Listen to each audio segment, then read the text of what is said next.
The first thing I'm going to go over is the flexibility that it gives the running backs and the responsibilities of the running backs in general. At the beginning of the play, the running back is going to angle himself towards the backside of the left tackle. And as he comes up to the ball, he's going to have three different options. And he's going to really make that read as he's coming up to the ball based on the leverage of his offensive lineman and the defense. The first option is going to be bouncing it to the outside. If the leverage is inside and he can get that edge, he's going to bounce it to the outside and get as many yards as possible. The second option is going to be cutting inside. So he's going to cut inside really towards the C and the B gap, and then he's going to decide based on where daylight is, based on where the hole is, where he's going to go. The last and third option is going to be the backside option.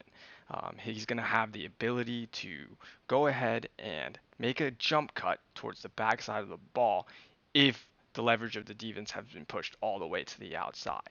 And the flexibility really is key here. The flexibility the running back has within the scheme itself to go ahead and make a play and get as many yards as possible.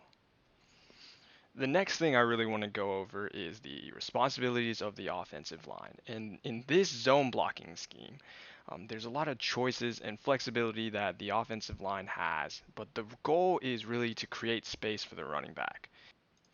At the start of the play, all the players on the line, so the linemen and the tight ends, are going to take a step towards the run side of the play. After they take this first step, if there's a player directly in front of them, that's their responsibility. And you're going to have a couple different options when you go to block the player. You can either seal them off, so you can push them towards the opposite side of the run play, or you can push them towards the run play. And the goal is really, like I said, to create as much space as possible. If there's no players in front, there's also a couple options as well. You can immediately climb to the second level and block a safety or a linebacker, or you can double. And who you double is really going to be based off of feel and if one of your teammates got beat to either side of you. There's also going to be the option of, doing a combination of both. So going ahead and double teaming, then, securing the block, passing it off to your teammate, and climbing to the second level to go ahead and make another block. The choices that the offensive linemen and the tight ends make when it comes to blocking are really going to affect how the play develops. But the play has a chance to be effective no matter what based on how the running back reads it. I'm going to show you a handful of plays that show you how the wide zone is going to be run differently based on, the defense that you see and how the lineman and tight end decide to block the play. To start off with, let's look at how the play is blocked and how that affects the running back and the choices that the offensive linemen make because of the defense.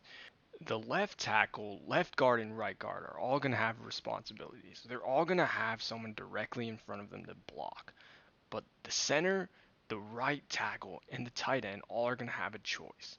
So you're going to see, based on the Dallas defense shifting to the right, the left tackle throwing his assignment as far as he can towards the run play side.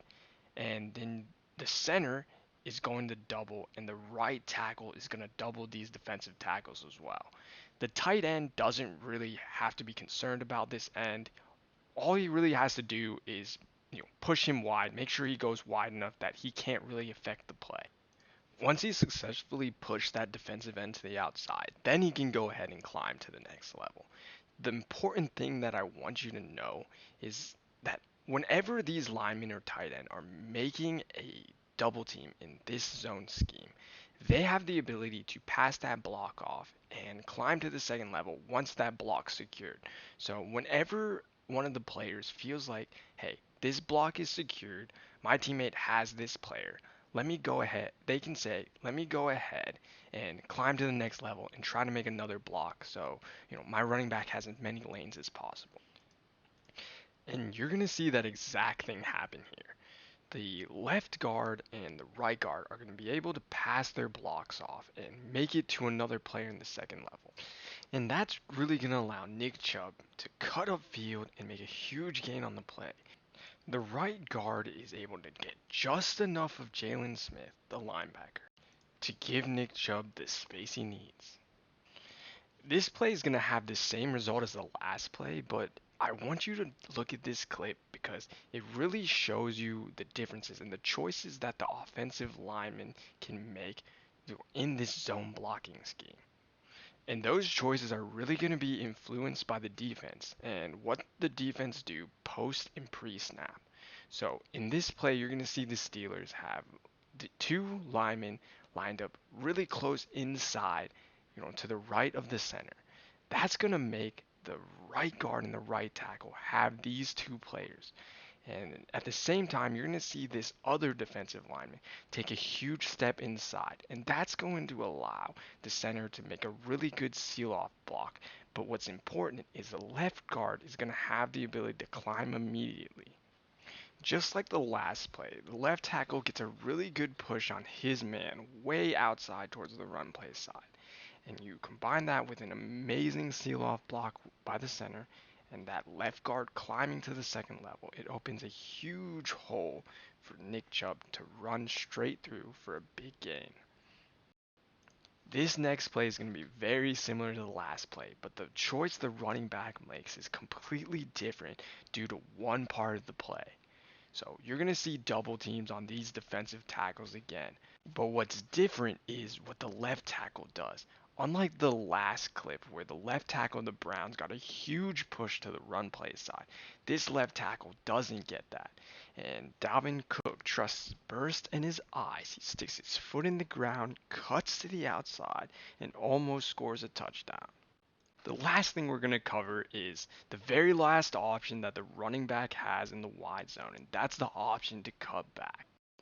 The Bears defense in this play overcommit players to the outside. A lot of that's due to the fullback. With an extra blocker committed to blocking for the run game, the Bears have to commit more players to the outside. And with the two wide receivers lined up way off the line outside the hashes, it creates a really good cutback lane for Dalvin Cook.